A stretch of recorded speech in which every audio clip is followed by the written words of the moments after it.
So this course is for absolute beginners.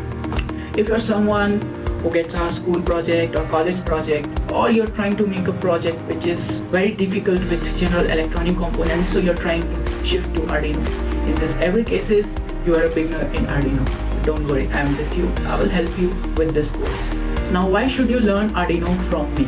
Because I am working on Arduino from last 6 years. I have made more than 100 projects related to Arduino, and I've also published few research papers and also filed few patents related to Arduino robotics and IoT. So I think I'm quite qualified to craft this course. So from next video we are starting this course. So don't forget to subscribe this channel and like this video and share this with your friends or someone who really need this. And don't forget to give your feedback and questions everything in comment box.